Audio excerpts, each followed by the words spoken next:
Again, my name is Parinya. Today I'm going to present you my work, The Attack of the Clones Against Proof of Authorities. Well, please be kind to me, this clicker. In recent years, blockchain projects are moving from public environment to consortium and private environments. And this trend raised the need for alternative consensus mechanism other than proof of work. One of the popular mechanisms adopted by many projects is proof of authority. So, who are using proof of authority? I pick a few examples here. For example, Azure offers the template to deploy proof of authority on their public cloud offering. Clique Singularity use proof of authority blockchain to develop decentralized energy data exchange platform. Slug IT, for example, connect IoT device to proof of authority blockchain. I could go on and on about many projects, but one interesting project is on the lower right-hand side, as you can see from the logo. This one is XDAI. Please be kind to me. Oh. All right, XDAI rely on proof of authority. Basically develop a blockchain which is a US dollar stable blockchain. So basically, one XDAI token is equivalent to $1 US. That's that goal. And with the green tick here, we have already discussed with the developer, and they have already taken the countermeasure of our attack into the consideration. So why is proof of authority? First, proof of authority requires less computational power in comparison to proof of work blockchain. Participants in proof of authority don't need to solve the cryptographic puzzle in order to create blocks. Proof of authority, or POA for short, POA allows lower transaction acceptance latency. You can see POA as a new family of BFT, Byzantine fault tolerant. But the question is POA actually safe? By the fact that I'm presenting to you here, it's not hard to guess that it might be vulnerable to a certain kind of attack, for sure. So what could go wrong? In this work, we invent the attack called the cloning attack, which allows the attacker to achieve double spending on proof of authorities. With the two previous presentations, you have already know that double spending is one of the worst situations that could happen in the context of blockchain. So basically, the red guy here can purchase goods from two merchants and using the same token. So this brings us to the question, how is it possible to perform or to achieve double spend on proof of authority / Ethereum? So why we choose to work with Ethereum in this case? Because there are two major proof of authority algorithms available in Ethereum, namely Aura and Clique. Due to the time constraint, in this talk, I'm going to cover only Aura. In order to understand how to perform the attack against Aura, we need to understand how Aura works. So let me walk you through the mode of operation of Aura.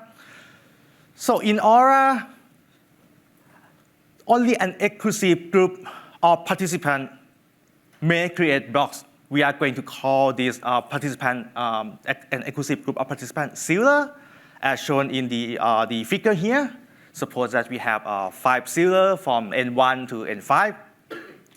In order to create blocks, a sealer will use his or her own cryptographic key to create the blocks. And sealer need to take turn to create the blocks.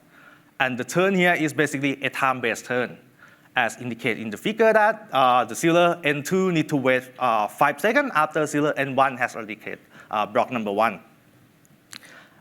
And it's going, all the sealer need to take turn just illustrate in this figure. And when it comes to the decision of the block, perhaps some of you might familiar with the term finality. Basically, it's almost the same thing. In Aura, we need at least a majority of sealer to put the block on the chain for a block to be decided.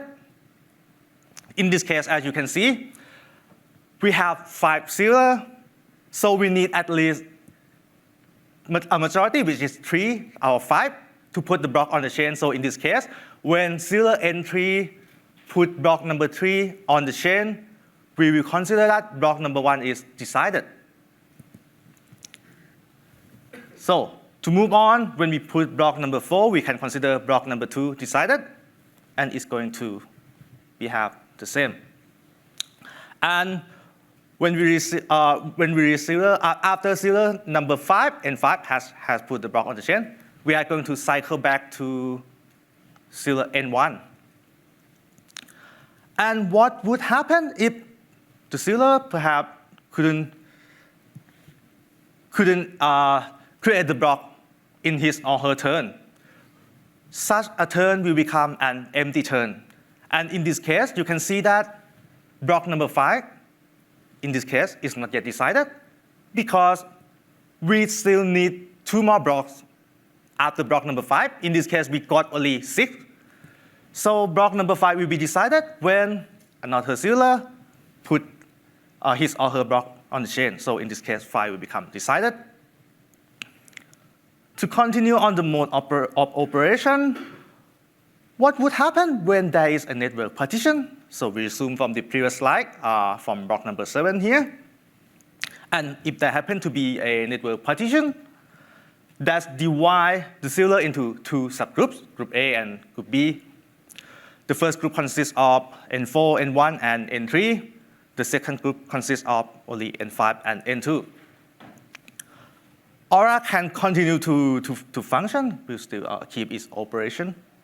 So N4 will create block number 8 on his turn and continue on. But at this point, when we reach block number 9 that creates by a sealer N1, from the perspective of group A will see that block number 7 is decided. While on the other hand, group B, we got only one more block after 7. So in this case, from the perspective of group B, block number 7 is not yet decided. So to continue on, when we reach block number 10, we will see that block number 8 on group A is decided. And we reach block number 11, and so on. And when the network partition has come to an end, what would happen? You can see that in this case, even though we block number 8 here, we have 2 more blocks after block number 8, which is block number 9 and 10 in group B. But in this case, block number 8 is not yet decided because we need at least a majority of distinct sealer in order to decide a block. But in group B, we have only 2 sealers, which is sealer N2 and N5, which is not enough to decide a block in this case. And at the end of network partition, Aura is going to simply select the longest chain between the 2. So it's quite obvious in this case that Aura is going to pick the chain from group A. So it's going to continue to create block number 12. So in brief, the block's decision during network partition requires strictly more than half, so only 1 partition may decide blocks. As shown in the figure, with 5 sealers, we need at least 3 in order to decide a block. And if the number happens to change to 9, we need at least 5. So far, so good. It seemed like we couldn't do double spending until we introduce, hang on, be kind to me. Until we we introduce attack of the clones against proof of authority. If you are a fan of Star Wars, we have a Jango Fett here. So what is attack of the clone? If one sealer happens to become malicious, that malicious sealer perhaps may create a clone to participate in both partition. By mentioning the clone here, we mean that two machines will appear to authors as a single, as the same identity, using the same cryptographic key. So in this case, with one clone, it allows both partitions to decide a block. So let's put that let me put that the attack of the clone into action. Let me walk you through the execution of the attack of the clone. So basically, we have malicious sealer here, the sealer 1, and we allow sealer number 1 in our experiment to have control over the network. Basically, it's just one router. Perhaps the sealer may perform BGP hijacking among all the BGP routers. Say in the normal condition, sealer number 1 happens to operate as usual. And when there is a network partition, sealer number 1 clone itself create another instance to participate on the right-hand side as shown in the figure. And in this case, the attacker can simply issue two conflicting transactions, one to the left-hand side and one to the right-hand side. The attacker simply waits until the transaction gets committed on both partitions, and he simply ends the network partition, and one of the transactions will be discarded. So basically, this is the execution of attack of the clone. We perform the experiment. In the experiment, we vary the partition duration as shown on the x-axis. We also vary the step duration from 3 to 5 to 7 seconds as shown with the different color of lines here in the legend. And the y-axis shown the attack success rate. As you can see here from this figure, if we allow the time to the attacker to perform the network partition for basically 10 turns or 10 steps to reach 10 blocks during the network partition, the attacker can achieve 100% success rate of attack. So using the knowledge we have obtained from the experiment, we plot the figure that shows the number of malicious sealer against the number of required sealer to decide a block. In order to show two properties, first property is liveness, and the second property is safety. By saying liveness, we mean that a blockchain is considered live if it can continue to decide a block. And we will consider a blockchain safe if a commit transaction cannot be reversed. Shown in the figure here, we have this legend, which is going to be safe and live. Let me explain more about the line. Basically, the legend or the area under the green line, we will consider that area is live. Basically, we cannot demand more honest sealer than what we have in the system. So the area under the green line is considered live. But in this case, we demand more sealer to guarantee safety. So if you look at the red line here, we need higher number of sealer than the red line to consider the blockchain is safe. So in another legend, in this legend is above the red line, but also above the green line. So in this case, in this area, we can say that it's safe but not live.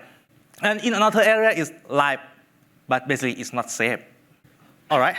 But the reason that Aura is vulnerable to the attack because in Aura, they choose majority, which is denoted by the line NO2 plus 1 here. And if we want to make sure that the system is resistant, much more resistant to the attack, perhaps we can adopt another line or demand higher number of sealer to make a decision on blocks, as indicated with 2n/3 plus 1 here. So if we put that countermeasure into action, the algorithm will be more resistant to the attack. Say, for example, if we have 9 sealer, majority of, let's say 2/3 of 9 is 7. So in this case, we cannot decide a block on both positions. The key takeaway here is we have already presented the attack of the clones against proof of authority, Ethereum, and we have shown you that provides sufficient network partition time, the attacker can achieve 100% success rate. And the higher number of required sealer, the higher resistance against the attack.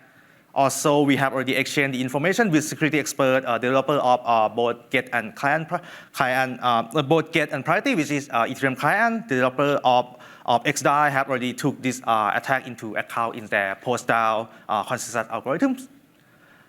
And that's all I want to talk, and I will leave you with this picture of Yoda, the master of Jedi. That's all. Thank you.